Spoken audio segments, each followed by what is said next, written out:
Hello, everybody, and welcome. We're just gonna let folks in, and then we will get the party started, as I always like to say. So my name's Alina Turner, and I'm gonna have the pleasure of emceeing today, but I'll introduce my co-panelists in 2 seconds. We'll just let folks in. Let's see if our chat works. Let's see if you guys can find the chat and say hello in the chat. Trav, maybe you can make sure that the chat is enabled. Sometimes we have issues with that. Oh, it does work. Yay. Mackenzie, hello in the chat. Arlene, hello. Boyle Street. Hey, Jonathan from Boyle Street. Jonathan, we met at the conference in Edmonton a couple months ago, I think. Nishan, hello from Eastern Finland. Okay, we were chatting about the Royal Society of Arts. So I'm not sure if that's you or not, Nishan. Hi from Shift. Hello, Leanne. Yeah, oh yeah, and Jonathan says, yes, we met there. Yep, that's me, Nishan says. Awesome. Like, let's see how I can keep up with this. Yes, welcome everybody. We're gonna just get started in another minute. So I'm gonna try to entertain you in the chat while everybody logs in. So if you wanna say hello in the chat, please do. Sometimes we like to also ask folks to tell us where they're joining us from. And if you know the Indigenous territory you're joining us from, you can drop that in as well. It's really cool to see and learn a little bit more about that. Angie from Calgary, Acha from Toronto, Life of Hope, Annika, Sharon from Caregiver Centered Care, caregivercare.ca. Awesome. Very cool. Very cool. So, oh, and somebody says, Josh at Deloitte. Hi, Josh. Oh my gosh, nice to see you. Well, not see you, but nice to say hello. And Lynn from Vancouver, Destiny from Ontario 211. Awesome, nice to meet you. Welcome. Chris from Calgary. All right, awesome. Yeah, keep saying hello in the chat so that folks get a sense of who's here and you know, all the different parts of the world apparently that you're coming from. Guelph Community Health Center. Hello, Kate. And oh yeah, so I think I already said hi to you, Chris from Calgary. Amazing. So I could keep doing that. Please feel free if you're just joining us to say hello in the chat. But in the meantime, I'll get the oh, Patricia from Calgary. Hello, Patricia from Calgary. I'll get this going so that we can get into the meat of this. Oh, Floriane. Oh, bonjour, Floriane. Nice to see you again too. All right. So if you're wanting to make sure you're in the right webinar, I'm going to just start the slideshow so that we are indeed making sure you're aware of what we're going to get into here. So help seekers, really excited to be co-presenting this webinar with the Center for Social Impact Technology, and we're going to have a really interesting discussion, I hope, on some of the new generative AI tools in the market. And you know, everybody's talking about ChatGPT, so we might as well start with that one. And I think the conversation will take us into a broader discussion on technological disruptions and what that means for the social sector. So for sure, we have our opinions on it, as you can see from the title of our company, that we're definitely in the middle of this work ourselves, and these disruptions are ourselves either the disruptor or the disrupted. And so we definitely have a strong opinion on these, and strong opinions even internally. And we have James that's going to bring this a bigger perspective even than we do around the broader social transformation that this ensues. But before that, just to ground us again in the work and the importance of keeping this lens on equity and this focus on what we're actually here to do in the bigger sense, let's get into the land acknowledgement as well. So for myself today, I'm joining you from Treaty 6. Myself and Matt are in Edmonton today. Normally I'm in Treaty 7 in Calgary, and James is joining you from Treaty 7 in Calgary. So sometimes we hop around and we learn a lot more about the communities that we're working with by taking this lens. But our team is everywhere across Turtle Island. Most of our team is across Canada in different parts of this beautiful country. So with that, I'll get into the agenda at a glance, just to give you a sense of the flow. So I'll intro the speakers. I want to make sure everybody has a really, really good sense of what this new AI is all about. So we're gonna get into that, and I want to make sure you walk away understanding a little bit more about how it works and how it doesn't work. We're going to get into some of the applications of this new tool and this new technology in the social sector. And of course, we're going to make sure that you know what the risks are. So the ethical considerations and pitfalls, and get your questions ready, because we're going to have about 20 minutes to just take your questions. So there's a Q&A function, there's a chat function. We'll make sure we do those. We've had some people actually already send us questions anonymously, so we have some of those ready as well if people feel shy. So with that, well, that's such an awkward picture of me, but there it is. So myself, I'm Alina. I am the co-founder at Help Seeker here. Lots of you already know me. James is with the Mount Royal University, and he's the executive director of the Institute for Community Prosperity, a big picture thinker. And today representing the Center for Social Technology. I'm sure he'll get into what the center is all about as well, but really innovative thinker and has been engaging with this topic for a long time, even though I know the sector is moving at a super fast pace too. And then my colleague Matt. So Matt heads our data team here at Help Seeker, and he always introduces himself as the resident data nerd, but we actually have a lot of data nerds at Help Seeker. He's just the chief data nerd. So that's Matt. His background is in biotech and machine learning. So this is his sweet spot. He has lots to say, lots of opinions on this. So that's us. And so I thought, and maybe Matt, I'll have you jump into this piece to get into what this ChatGPT technology is all about, and give us a sense of how it works. So over to you. Awesome, thanks, Lena. I think I need to update my picture as well. I have a lot less white hair in that picture. Yeah, yeah, me too. Awesome. So one thing I'm always asked by different folks is kind of like, why now? Why is this changing? Why is this important? And so it's actually a pretty cool time, I would say, for technology, and specifically in the world of kind of text and speech. If you kind of take a step back, Canada was actually one of the foundational areas for machine learning and AI research. A lot of this actually got started out of what's called ImageNet. And so it was, if I remember correctly, it was a U of T team, University of Toronto team, that finally beat humans at classifying images. And it sounds pretty innocuous, but that was one of really the foundational things that really started not just AI, which has been researched for many years, but just actually the application of AI. And so one of the most interesting things in this field is the technology is always changing. And we're in the world of kind of semantics, text, speech, we're really entering, I would say, kind of a renaissance. And there's a few different factors, which I'll get into, that's really driving this. But having worked in kind of NLP project for a few years now, the technology is just expanding at such a rapid pace. And a lot of what I'm talking about today is actually things that are only enabled in the past 5 years. So this is not, old technology, it's old theories that are now really getting superpower. So start off with what is ChatGPT?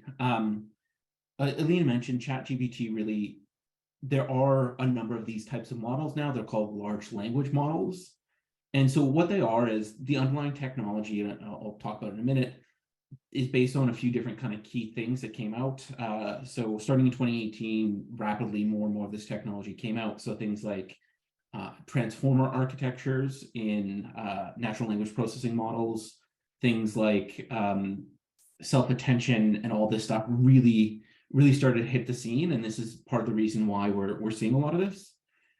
But also the other part of large language models, which is a bit of a game changer, is their sheer size.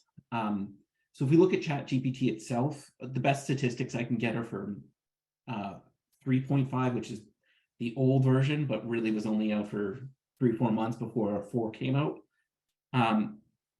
If I look back at kind of what I used, let's say even 3-4 years ago, the way you can kind of judge it is how much data is trained on or how many parameters or rules it kind of uses.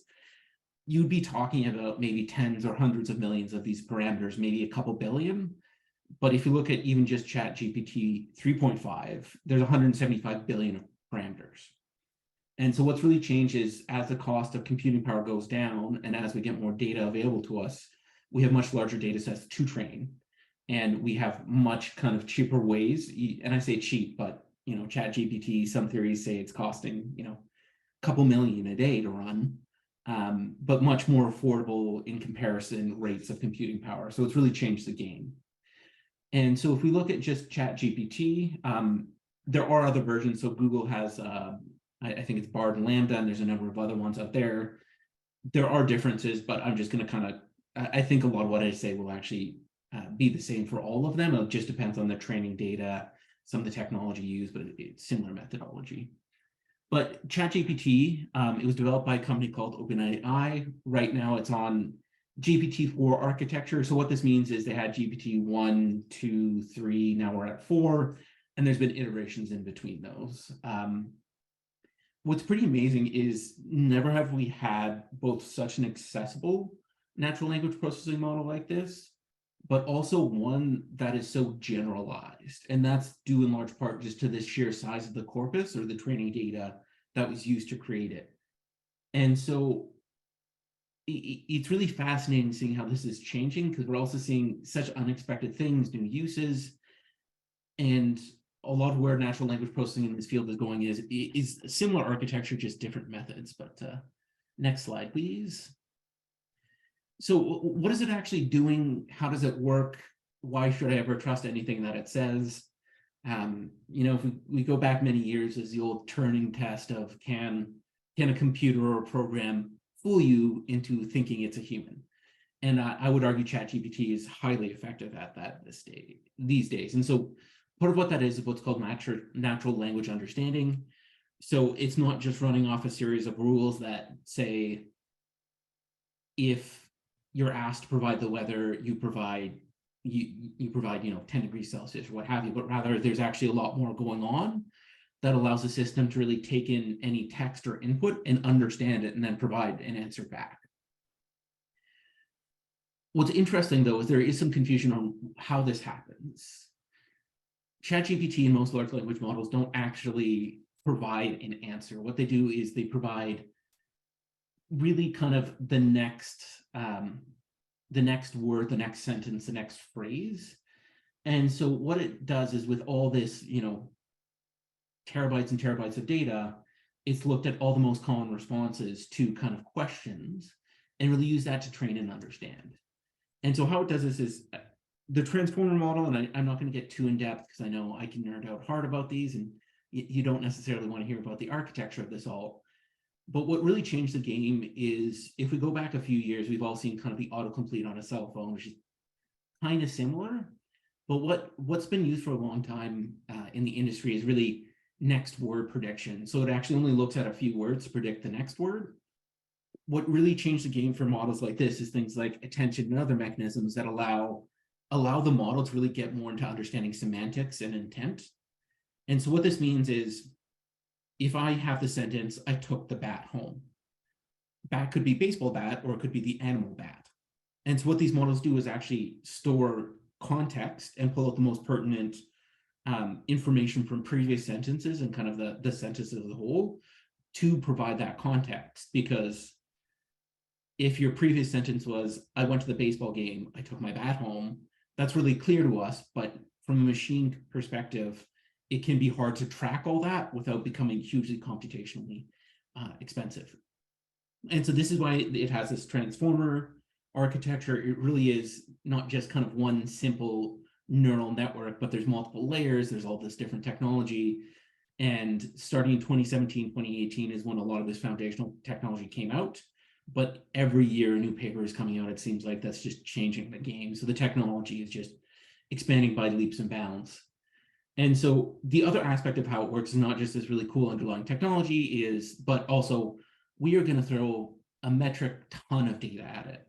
And so a lot of the large language models are actually trained on similar data sets. I can get into the details there, but I won't go too deep right now. But what it's done is essentially just said, I am going to throw all the data I possibly can right now to allow it to generalize the best as possible. And there are tasks where it is just amazing at. The only caveat here is, even though we're talking about, this 175 billion parameters or all this data, that actually only represents a small fraction of knowledge. So there still sometimes is work to fine tune for domain specific tasks. And so if you look at actually the training data that's gone in, Washington Post and the Allen Institute published a great article recently on this, breaking out what it got trained on. And so things like news articles are actually a big one. Wikipedia articles are a big one. So some areas it is just fantastic at, and others you do need to test it and kind of understand, does this model need more fine tuning? It's interesting though, because before, when I was working on these projects, let's say 4 years ago, you take a much tinier model and you'd have to do much more fine tuning. But really what these large language models are supposed to be good at is what's called one shot or few shot tasks. So this is where it's much better about either doing a task up front or being quicker to tune towards the task or knowledge base you want. Next slide, please. So what does this all mean? I've been kind of banging back and forth architecture. So if you look at kind of two areas where it's really changed, if you don't just look at the nuts and bolts, is that natural language understanding. It deals much better with context than we've ever seen before in natural language processing. But the other side is natural language generation and accessibility. And so the answer it produces is actually much better. And this is part of kind of the quandary with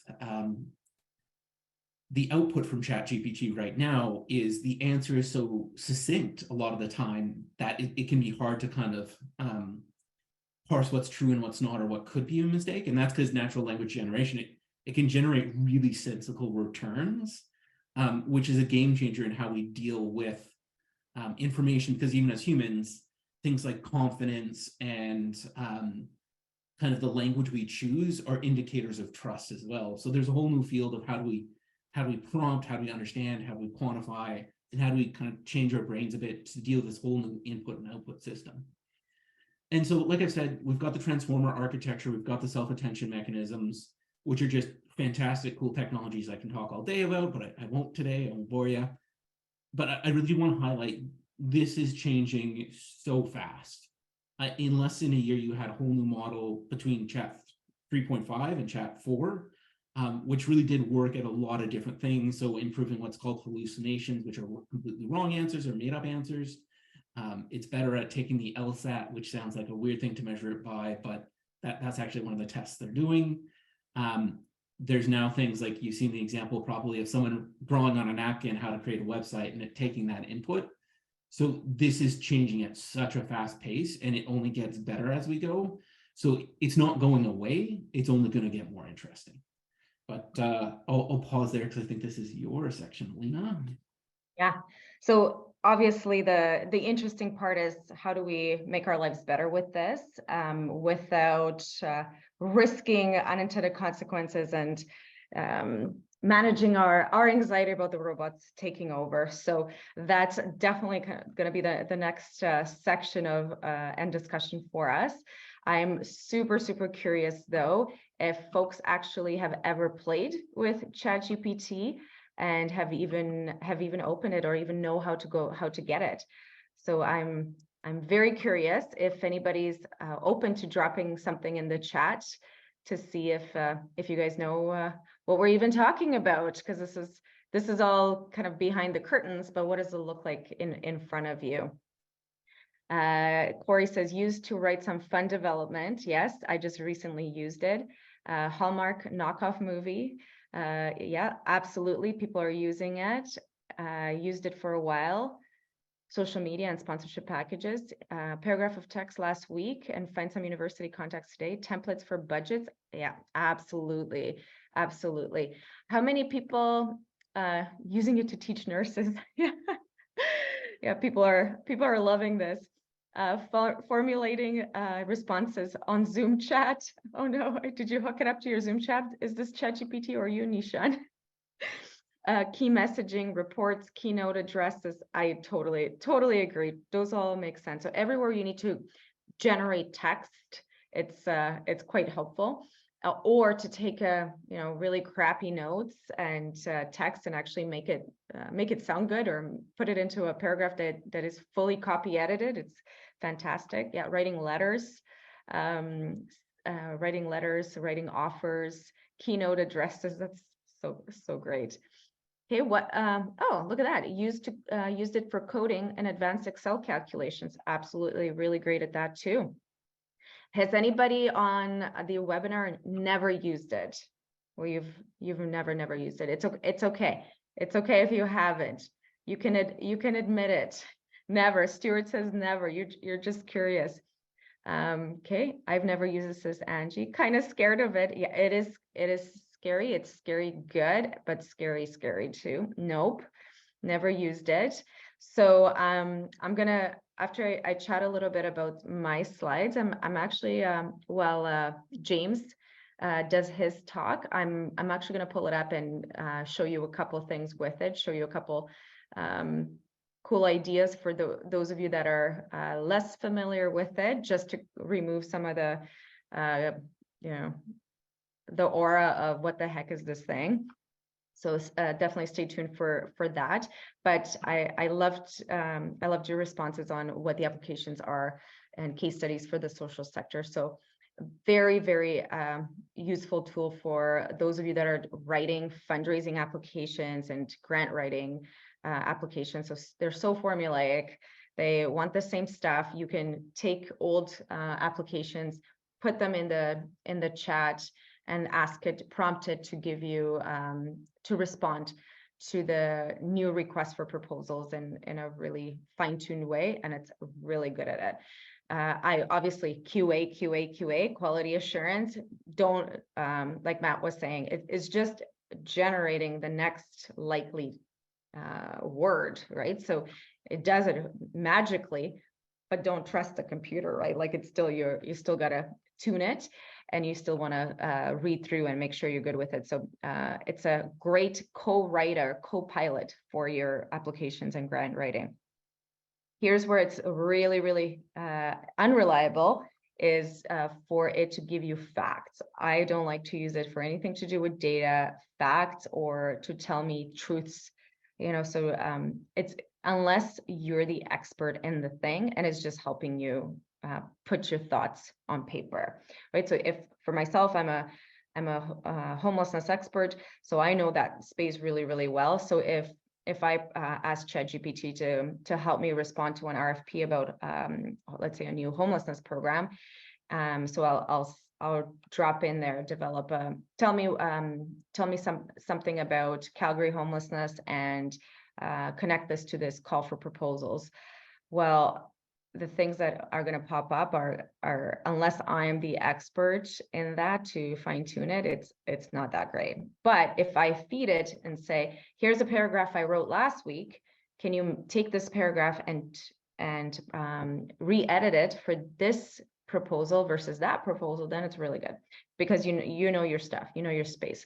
So I would not rely on it for giving you facts or truths in particular. Social media management and campaigns, though, are also super great. So you can write a description of, let's say, a topic, double check it with your expert knowledge, and then drop it into ChatGPT and say, generate for me 20 Twitter posts with hashtags and maximize the search engine optimization, so the SEO, and ensure the SEO's perfectly tuned. And it'll do that like that. Done. There's your marketing campaign. Goodbye. Again, double check everything, etc. Program design and evaluation. So assisting you generate new ideas, let's say, or design implementation plans, create monitoring frameworks. Half the battle in some of this stuff, even if we are experts, is just the time it takes to just put stuff into that first draft, right? Like how many times do you sit down and you're like, to write this new evaluation framework, I know what should go in there, like I know it's got to have this, it's got to have this. Pop that stuff in, right, into the chat and say, generate a program design evaluation over 18 months and make it 5 pages or less, right? Ensure there's tables and charts and bullet points. It'll do that. It's pretty magical. Again, double check it, fine tune it, do your quality assurance. Capacity building and training, and somebody already mentioned using it to teach nurses. So I'm curious how what you're using it for. But let's say you have your lesson plans from the last, however many years, and unfortunately, it's written in tons of different chunks. It's not consistent. It's not tuned, let's say, to the audience. So you might have written it for a university level aptitude or background knowledge, and you need to kind of make a 101 course out of it. So you can actually get chat to help you simplify concepts as well, or define concepts. It's really great at that too. So these types of use cases we could kind of fill the day with. Like I said, your imagination can also be really aided by this tool, because if you're getting some writer's block or you have an idea block, you've got to come up with some new concept, but you kind of have some ideas of where you want to go, and you just need somebody. It's almost like this other person that can help you get there. So like I said, I'll pull it up and show you guys a couple of things that are really cool with it but before I do that, I want you to also be fully aware of the ethical and privacy implications of it. So I'm going to pass this back to you, Matt, from a technical perspective, and then I'm going to have James reflect on all this and the implications from a much broader, what are we doing to our society with this stance as well. So Matt, give us the skinny on the pitfalls of this tool as well. Thanks, Alina. So I think the one thing I want to make clear is Alina's right. QA is really important here, but it's also, there's different ways to use this technology. And so even if you have, let's say, sensitive data or things that may not be good on ChatGPT, there's actually different ways you can use this technology. So you can do things like host a transformer model locally. So there's a lot of different conversations going on how to deal with this best. And so suffice to say, this isn't all doom and scare, but it is important to understand the shortfalls. So for any AI technology or any technology in general, like Lena mentioned, I've worked in biotech before. I've kind of done those medical device submissions, and they have a really good system of looking at kind of risk versus reward of what you're using it for, and really understanding when does it give the wrong information and what will that cause. Just because, I mean, even if we're looking at medical diagnostics, they give wrong information from time to time. And so we really need to understand what is the risk and when is the risk present to really make an informed decision of how and when to use this. And so there's a few areas where bias and discrimination do show up in these large language models. The first is there's something called hallucination. And so the best way I've heard this explained is ChatGPT and the other models are in their extreme mansplaining phase. And so there is no context given when it's unsure of an answer, or essentially just makes up an answer. And so that can really introduce bias in that we're not aware of. There's ways to test and control, and we can go down that rabbit hole, but I won't go too in depth. The other part of this is the data it's trained on, and this has always been the case with any AI algorithm.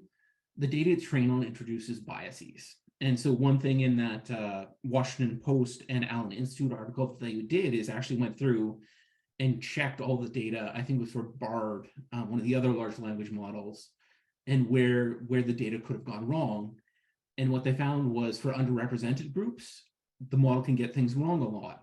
And especially one example I saw was going through, for example, they have to filter all the information they're using to try and reduce bias, but that actually introduces more bias because there's things like article on trans health were removed as inappropriate content by kind of this automatic filtering system. Additionally, things like Breitbart made it into the training data, and things that are important to like reduce bias have been removed. And so that will get better over time, I do believe, but as of right now, there is inherent bias. And so, like Alina said, QAing is so important. And anytime this is used to really really make important or key decisions, you need to check, you need to go through, and you need to analyze. And so AI in general really needs to be kind of ring fenced, and there's a lot of great research out there on how to understand and really appreciate what potential areas. Data privacy security is another one that we really need to be careful of. Sensitive data should never be put into ChatGPT or any publicly hosted large language model. Reason being, even for OpenAI, which runs ChatGPT, they say you should not be putting any personal data or PII up there. If you do, you need to obtain specific consent from the individual that you are using ChatGPT, and there's a whole system in place for that. So anything you put up there can be accessed. Depending on how you're accessing the model, even third parties can mine that data. But everything you put in there is recorded, and a lot of it can get used as well. So really do keep in mind that sensitive data right now should not be going in there. There are ways to work with sensitive data in these large language models, but it's not through the ways you or I are accessing it today, I'm guessing. Misinformation manipulation is another one. Like I said, it's trained on a huge amount of data, but the devil's in the details of what it's been trained on. And other examples of things that got through filtering for some of these training data sets are, far-right material, racist comments. One thing I always reference is when they created a Twitter chatbot, within 24 days, it was just massively racist because of the data it was trained on. And unfortunately, there is a core of essentially very racist posts in Twitter. And so we really need to understand what's going in there, because there is risk of misinformation. As well, the other thing too that is more and more of kind of more and more present is people trying to break it or prompt it to do things wrong. So you might see articles that talk about how they've gotten around the kind of guardrails and gotten ChatGPT to tell them how to do something dangerous. So amazing technology, but there is caveats and things we need to get ahead of. Next slide, please. So with this one, I think this is the piece where we take the practical and we ramp it up another notch and think about the societal implications of this technology. So I'm going to call James to the forefront and tell us your take on the broader ethical considerations when it comes to the social sector's adoption of this tool. And clearly, it ain't going anywhere.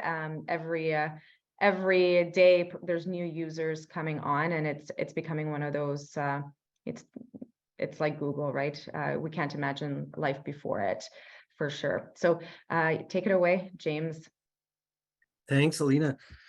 So yeah, I mean, one of the things to keep in mind is that all of the problems that we experience right now with technology in general, whether that's bias or privacy issues or how our data is handled, how people are engaged or paid, say if they're labeling data sets in other countries in the global south and how they're exploited, like all those issues that have come to bubble up before ChatGPT or before these large language models continue to be issues. It's just that the large language models will actually kind of scale them and take them to yet another kind of level of profundity. So that's just a general point. There was an article in the Stanford Social Innovation Review last year that covers this really well. And so, it's good to start off with like UN Secretary General Antonio Gutierrez. He has warned multiple times that it is extremely important. In fact, he calls it emergency mode, that we have to put humanity at the center of these technologies. So he's been sounding the alarm bell, and I think we need to pay attention to that in a general way. And the other, in terms of books, one that I might recommend, and it came out before ChatGPT went popular, but It's called The Age of AI, and one of the authors is Henry Kissinger, who I know is not the most, say, pro-social individual on the planet, but very brilliant in a kind of he's definitely a bit of a savant when it comes to insights about how societies and nations work. And so it was also co-written by a former Google CEO who'd been in the chair position for about 10 years. And one of the quotes, I'm just going to read one brief quote. They say, AI technology is changing human thought, knowledge, perception, and reality. And in so doing, changing the course of human history. Even if these evolutions prove to be benign or reversible, it is incumbent on societies across the globe to understand these changes so that they can reconcile them with their values, structures, and social contracts. So really important to keep in mind, we don't know right now in terms of job displacement exactly how artificial intelligence will impact the nature of work. We do know that workflow patterns will never be the same again. I mean, in one sense, that was true with word processing or cloud-based applications, or the introduction of Zoom during COVID, right? Our work plans and patterns changed pretty dramatically. So yes, ChatGPT will affect them to that degree, but I think it's ChatGPT kind of is a harbinger of a whole new generation of generative AI and integrated applications that will profoundly change the way we work. And it's not just going to be ChatGPT, it's what's next, it's what's next, it's what's next. So the company Anthropic AI that was formed by a bunch of kind of more socially minded mavericks who left OpenAI a couple years back, they actually predict that we're probably about 5 years away from what they call artificial general intelligence, or AGI, which is way, way, way, way quicker than was the consensus prediction previously. So what is AGI? Well, there's different definitions, but you can see it as an autonomous system that surpasses human capabilities at the majority of economically valuable work or tasks. And so, the implication of that is we could end up with a scenario where you literally have millions of Willy Lomans, information economy jobs that are suddenly rendered useless. I think that might be a little dramatic, especially in the short term, but we don't really know, I guess, is the main answer. There's two concepts that we should be mindful of, though. One is called the Solow paradox, meaning SOLOW, named after the economist, where you would think that with modern technologies, we would get to a point where we have structural technological unemployment, and if it was evenly distributed, we would all have 4 hour, 3 hour, maybe 4 day, 3 day, 2 day work weeks, which was kind of the prediction of John Maynard Keynes, 100 years ago, saying, well, the time will come, we'll have enough technology to do most of our jobs. So, the work week will be short and we'll have all this time for leisure. And of course, that hasn't played out at all. It has actually played out for a very, very small strata of society. But in general, we have not seen that. And that's called the Solow paradox. There's a related concept that has to do with the fact that productivity does increase when you have these technologies. So each worker is able to produce more and more stuff, or more and more information, and that will be increasingly so. But who captures that new productivity? So how is that productivity, so-called gain, rent captured? Is it by the people who own the means of production, or is it by the workers themselves? Generally speaking, disproportionately, it is those who are the employers, who are the owners, right? So the Rand Corporation, which nobody would mistake for being some left-wing think tank, said that we've actually, just in the US, we've lost 50 trillion in increased productivity gains flowing from the bottom 90% to the 1% over the last 50 years. So think about that, $50 trillion that should have or could have been evenly distributed and continued to build a wealthy, prosperous middle class, has in fact disproportionately gone to the top 90%. And so that's something that is kind of in the background, right? That we need to be careful of. And there's nothing inevitable about technology, right? So it's all about our choices. We sometimes sit back and go, the dominant narrative for civil society is, well, we have to catch up or we're toast. Geez, there's a digital divide between the nonprofit sector and everyone else. But what we actually have to do is take control of our asleep at the switch public institutions. By the way, most governments have no AI legislation, and design and assert new rules so we don't create a digital prosperity kind of Hunger Games. That's really, really important, right? There's nothing inevitable about this.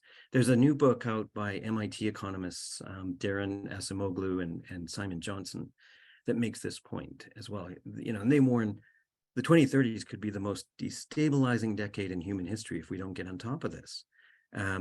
There's nothing inevitable about letting 6 large corporations dictate how the game is played. So in terms of digital divide, it's an interesting topic because I actually think, with the advance of a lot of these next generation technologies, some of the digital divides are a little maybe overstated. With each advance, we actually see less friction between the human and the machine. And that makes sense, right? It's easier to use a visual interface than to write code out. It's easier to use voice commands than to have a text-based interface and so on. So in a way, I think the digital divide is a little bit overstated in terms of people who are nervous about technology and those who aren't. There's a really interesting take on this with the Canadian Institute for Advanced Research. They said, a decade ago, we really didn't think that these large language models would get to the point where they're actually going to be passing all kinds of human standards.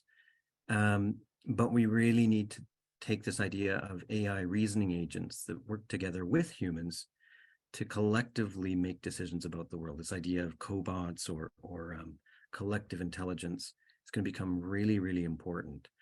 There's an author, Crawford Killian, writing recently, who said, if anyone's familiar with Philip Pullman's His Dark Materials, we're actually very close to getting to a point where we're going to have kind of constant companions, digital companions. So this ChatGPT technology, which now is text-based, could be very, very easily adapted to a kind of speech-based medium. And so we're going to get to a point where we're constantly accompanied by, in a sense, a kind of chat demon. It won't be an animal, it'll be a digital companion that is everything from our travel agent to our therapist to our encyclopedia and so on.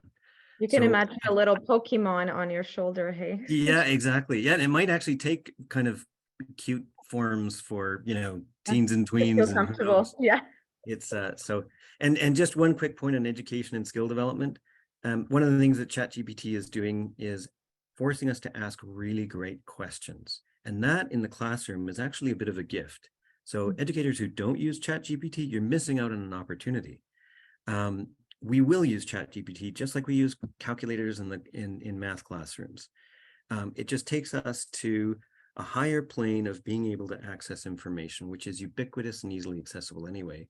So instead of maybe this will be the final push for us to realize, oh yeah, we don't have to have an education system that's about filling students with facts. We should actually be interrogating information, interrogating what is fed to us critically, so that we can really understand, is this real information or is this hallucinatory or is this, and how do we engage with it and pull out the most valuable information possible? So anyway, I'll stop there.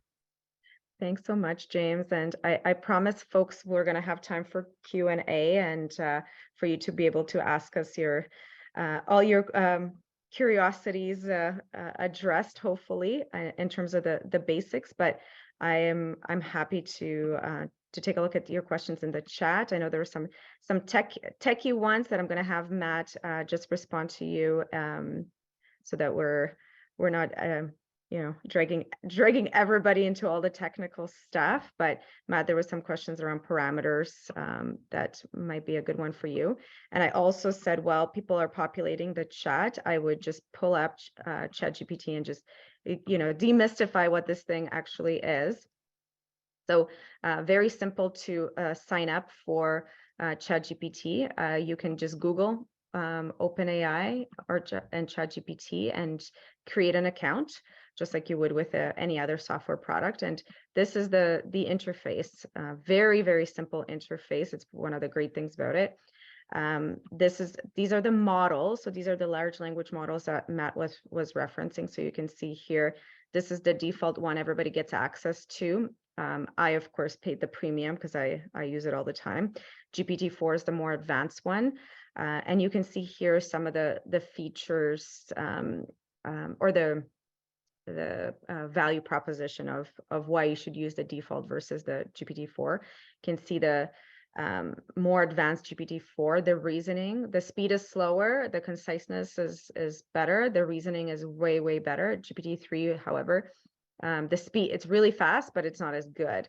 So I'm just gonna do a little demo for you guys, just show you how it works. So you can see down here, it's just the input window and you ask it a question. So how about this? Write me a summary of a, let's see, of a webinar on AI and future of social sector for an audience of high school students. And then it just essentially generates that. You can see that it's thinking here. Let's see if it's going here. There we go. So title, AI and the future of the social sector, shaping tomorrow's change makers. And this engaging, informative experts in AI and social sector come together. Topics include the potential benefits. Speakers will provide insight into various career paths available to high school students interested in AI. So I can take this, I can cut and paste it into, make some edits, etc. The other use case might be, okay, I'm loving this webinar concept. Okay, generate the slides for me.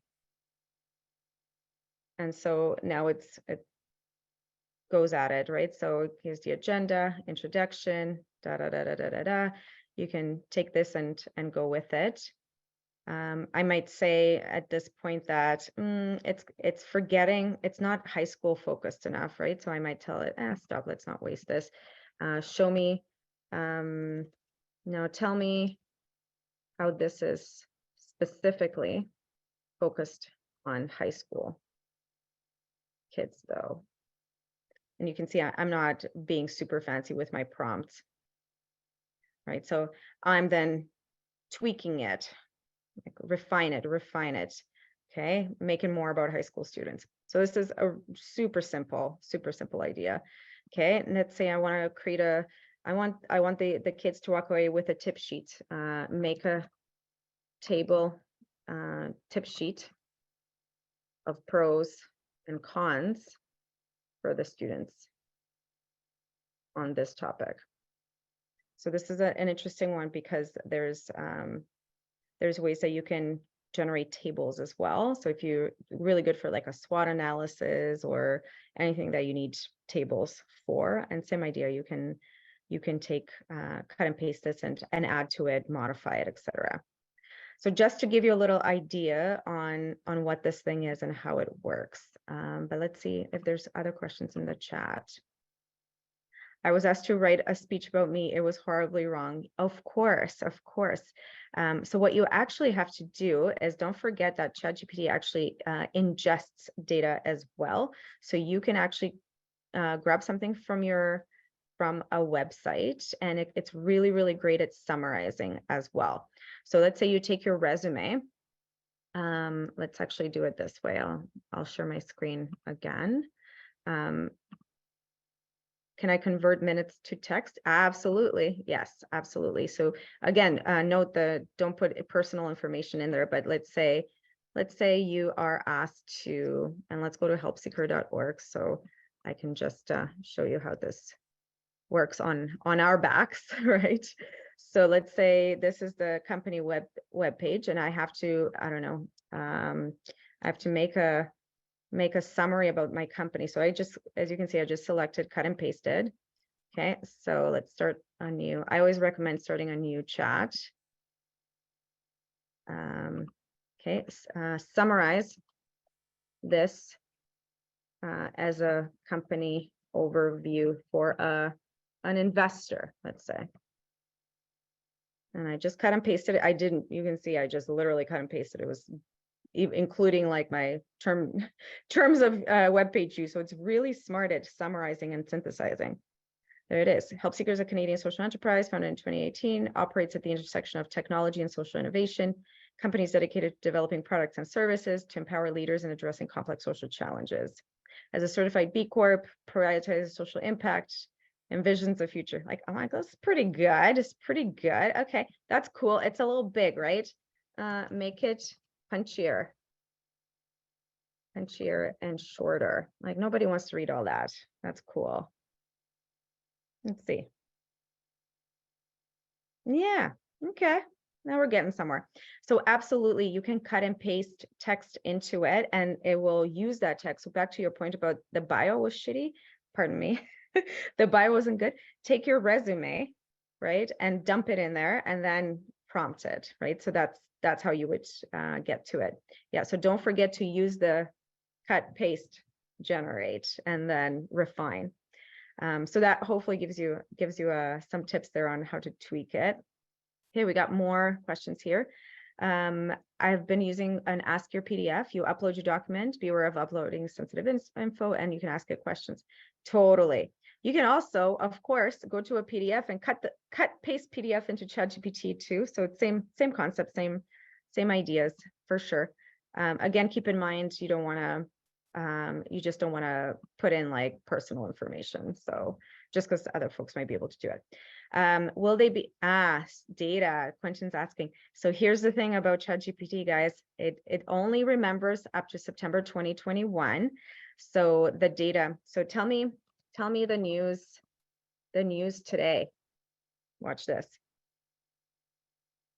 I don't have access to real-time information. My knowledge is only up to September 2021. Yes, excellent point, Quentin. It does not remember or does not know the model was cut off in September 21. Of course, there's ways that, like at HelpSeeker, we've hooked it up to the internet so we can use it to ingest and process data that's more real time. But you actually have to have a developer app version of this. So no, like the tool for the public consumption is not tuned to anything after September 2021. So that is an issue. The other thing I really highly, okay, I'm going to show you something. List of cities in Canada, top 10 by population. So, and it's very tempting as a researcher to use this as factual, right? Okay, table with this and population and key demographics. Very tempting to use this for numbers. This is where the hallucinations, if you will, become really problematic. So this, I would not trust, right? You can see it might have some stuff wrong, but this kind of stuff, I would not trust. And you can see already that there's major issues. Anytime you have a numbers aspect, it's not tuned to that. Now, if I take a table, like let's say I made this table in an Excel and I dump my table in here and say, you know, give me the descriptive analysis, that's a very different situation. But anything to do with facts like this, I would not trust it. And again, from our experimentation, it's not good at that. Matt, maybe you want to explain why it doesn't work for anything to do with data analysis or drawing in data. It's good at summarizing data you feed it, but it's not good at grabbing data from the internet on its own. Yeah, so you can feed it data in different ways. And I saw a comment in there about the Bing version, which does pull data. There's a concept for this called no one right answer, just because it's a term they use in the industry. It's not necessarily, I would say, the right term, but hallucination, where it will give you and make up wrong data. And so you need to kind of prompt it with the right data, or make sure you are kind of testing different answers as well. So you can really control for whether it's a hallucination or just misinformation, or whether or not it's got kind of the right data in there. So there's different ways to do it, but it always needs to be checked right now, because even between 3.5 and 4, where they improved kind of the rate of wrong information, it's still in there, and there is no cue unless you build it in up front for what is wrong. So you need to be really careful with that data analysis, because it can get 9 out of 10 points right, and then the 10th is just complete junk, and the only way is to check it. And it will present that 10th piece of junk as confidently as the other 9 pieces, and it sounds plausible. And so, yeah, we were looking up accessibility legislation across the federal government, all the pieces of legislation that relate to accessibility, and it got about 7 of them right. 3 of them we didn't even know about, so that's helpful. And then it offered up another 4 or 5 pieces of legislation that were complete fictions. They sounded entirely plausible, but it just made it up. Exactly. Some folks are asking about Bing, the new Bing, and there's definitely all this gossip right now about the Google versus Microsoft war, like really ramping up, because OpenAI is Microsoft owns that company, and Google's now kind of left on its back feet because they don't have anything and like this in the market, but they're apparently trying to be catching up and introducing something like this in the Google suite of products. But they're not quite there yet. But Bing is the Microsoft search engine, and they are adding, or they have already, I've played with it already, ChatGPT as part of their search service. So that one's good.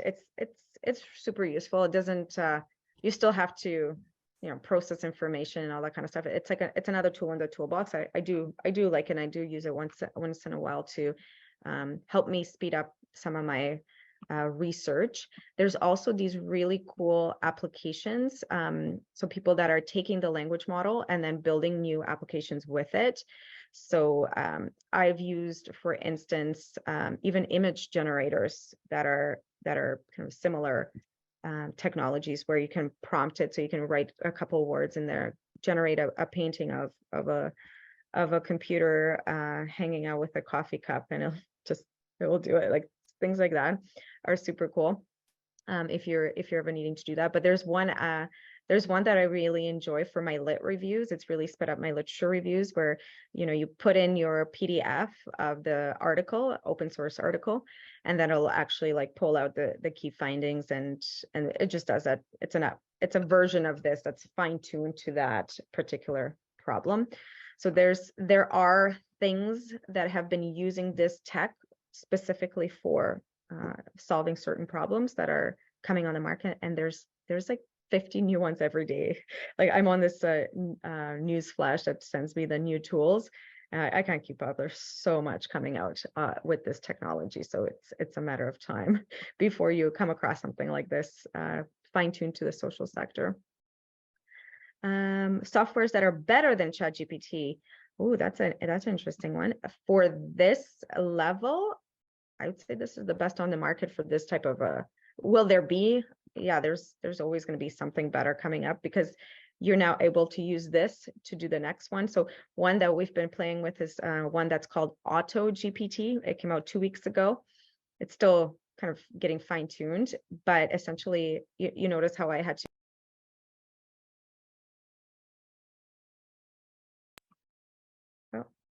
have you guys answered some of these questions, or do you want to take away some of these questions? There's one about whether ChatGPT is better than other tools, or if there's other ones that are better out there. And I would say this one's the most advanced in this area. And the one that I use for lit reviews is called Scholar C. I'll put it in the chat. Awesome. Well, The natural language piece is really, it's the most valuable piece of ChatGPT. And I actually think it has huge, for any organization who's involved in counseling, therapy, tutoring, mentoring, it's going to be a hugely powerful tool, even just for training your staff in, ironically, how to be more human, how to be more empathetic. If you look at the Khan Academy's tutor, which uses which GPT-4 technology, I can learn so much from how you deal with a student to not destroy their self-esteem, to build on concepts to make it relevant to the real world. Unbelievable. Tutors will be put out of business very quickly with this technology. Copy editors too, and so many more. Yeah, I think it's Yeah. all about to change, right? Well, I know we're at time, guys, so I want to make sure I put in a plug for we have 2 webinars I'm going to tell you about. One, you might think, why is there a cute picture of a dog? Well, Help Seeker's been working with Humane Canada to map the pet food system, especially after COVID. We all know there's been so many abandonments of pets because of the economy. So this one is if you have the pet world and somehow in your day-to-day work, or are interested in a national pet food bank mapping project and learning about this first of its kind map of pet food banks across Canada, that's going to be on May 23rd. So please do take a look at that. There's a little QR piece here for you to register for it. I think it's so interesting. There's what's human and what's pet, what's AI, what's human. All these pieces are all coming together from a systems perspective for sure in our world. And then the second one that's going to be more on the my nerd level, data-driven social systems planning. So systems planning, if anybody is not familiar with it, we'll definitely take you through what the evolutions have been in social systems planning and social infrastructure planning, etc. But there's some really cool new tools. And again, yes, some of this new AI has been influencing what's been happening and how we plan for systems and how we design systems as well, and how we bring some of these new data-driven tools into systems work.